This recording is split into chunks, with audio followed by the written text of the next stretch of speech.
va ku bantu oli n'asomesa omusomo ng'asomesa omuntu ave ku b'eŋŋanda basista bentera ofolowingako bakadaama bayita bakadaama bagenda wabweru okuba ekyeyo bw'agenda wabweru ebifo emabega ku bantu beyaleka babega batakyagala kolaki kumanya n'abamu ku bantu oli agenda mu kibuga kati nga Kampala n'atuukayo Allah n'amusumululira n'akyawa ekiki ekika era omuntu ateekateeka omusomo ng'omusomo gugamba nti va ku b'eŋŋanda bw'ab'eŋŋanda tebalina maki tebalina makulu waliyo omuntu akusingira amakulu okusinga ow'oluganda tasobola kubeerawo nja kubasaba mugumire byonna ebisobola okugenda mu maaso wakati wammwe ng'ab'ekika ng'obadde tokisuubira mu munno tewali atuukiridde omubaka sallallahu alaihi wasallama yatugamba nti yenna eyandiyagadde makulu ga hadith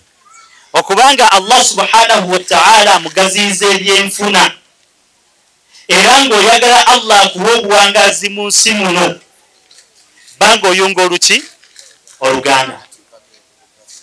banga oyunga oluganda Allah agenda kusumulula ebyenfuna ate mu hadith emu omubaka Muhammad sallallahu alaihi wasallam yagamba nti ma min dhanbin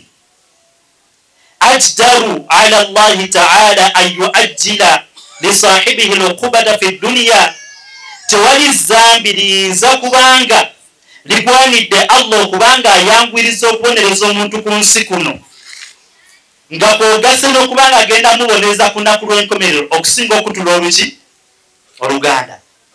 tuyunge oluganda enjogerayo okugamba nti teweetaaga bakika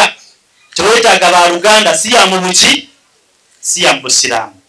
nabwe kityo nze nga nze mbadde musiimu era nenjagala okukola emphasis ng'asaba Allah subhanahu wa ta'ala ekintu kino akikuume we have picked a leaf